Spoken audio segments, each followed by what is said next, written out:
Hello everyone, আসসালামু আলাইকুম। চলে আসলাম নতুন আরেকটি ব্লগ ভিডিও নিয়ে। তো সবাইকে পুরো ভিডিওটি দেখার আমন্ত্রণ জানাচ্ছি। সবাই পুরো ভিডিওটি দেখবেন, ভালো লাগলে লাইক কমেন্ট শেয়ার করে দিবেন।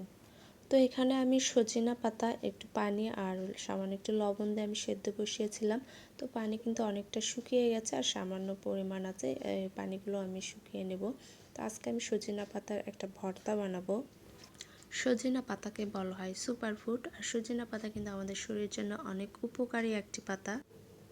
আর চুলার অপর পাশে আমি ভাত বসিয়ে দিয়েছি, মাত্র ভাত বসাইছি এখানে। এদিকে আমার সজিনা পাতার পানিগুলো শুকিয়ে গেছে।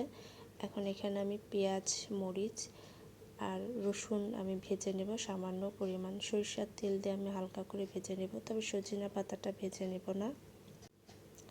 তো এদিকে আমি পেঁয়াজ রসুনগুলো নাড়াচাড়া করে নিচ্ছি।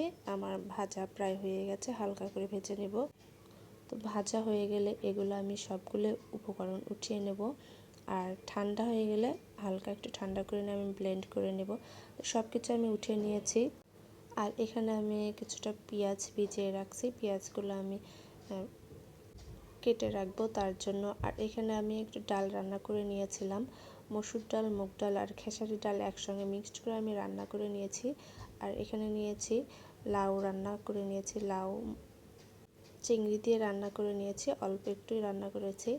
আর এই ব্লেন্ডারে কিন্তু আমি সজনা পাতা ব্লেন্ড করে নিয়েছি। আমি ব্লেন্ড করার সময় সামান্য একটু পরিমাণ পানি দিয়েছিলাম। তো তারপর ভর্তাটা আবার বানাতে আসলাম। চুলায় প্যান বসিয়ে প্যানটা গরম হয়ে গেলে সেখানে দিয়ে দিলাম কিছুটা সরিষার তেল, আর তেলে ফোড়নে দিয়ে দিয়েছি কালি জিরা, তারপর একটু চিলি ফ্লেক্স দিয়ে দিয়েছি, তার মধ্যে ব্লেন্ড করা সজনা পাতাগুলো দিয়ে দিয়েছি। আর এই ভর্তাটা খেতে কিন্তু অনেক মজা হয়েছিল। কালি জিরা ফোড়ন দিলে এর ফ্লেভারটা অনেক সুন্দর আসে। আপনারা এভাবে একদিন তৈরি করে দেখবেন, সজনা পাতাটা ভর্তাটা অনেক মজা কিন্তু। আর আজকে কিন্তু সারাদিনই বৃষ্টি, রাত থেকে বৃষ্টি, ঝুম বৃষ্টি, একটু বৃষ্টি থেমে যায় আবার আসে। আকাশ কিন্তু এখনও অনেক মেঘলা, আবারও যে কোনো সময় বৃষ্টি আসতে পারে। তো এরকম ওয়েদার থাকলে ভালো লাগে, ঠান্ডা ঠান্ডা ওয়েদার, তবে বেশিক্ষণ থাকলে কিন্তু ভালো লাগে না। বৃষ্টির পানিতে কিন্তু পাতাগুলো, গাছের পাতাগুলো অনেকটা সতেজ হয়ে গেছে, দেখতে অনেক সুন্দর লাগতেছে। আর এখানে কামরাঙার গাছে ফুল আসছে, সেটা আমি দেখানোর চেষ্টা করতেছিলাম, আপনারা দেখতে পাইছেন কিনা জানাবেন।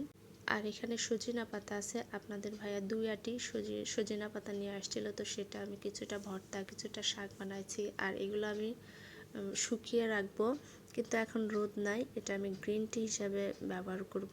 আর এর মধ্যে আমি কিছুটা দিয়ে দিব তুলসী পাতা আর পুদিনা পাতা। এখান থেকে কিছুটা আমি গ্রিন টি করে রাখবো তুলসী পাতা পুদিনা পাতা দিয়ে, আর কিছুটা আমি গুঁড়ো করে রাখবো। তো সবাইকে ধন্যবাদ এতক্ষণ ধৈর্য সহকারে আমার ভিডিওটি দেখার জন্য।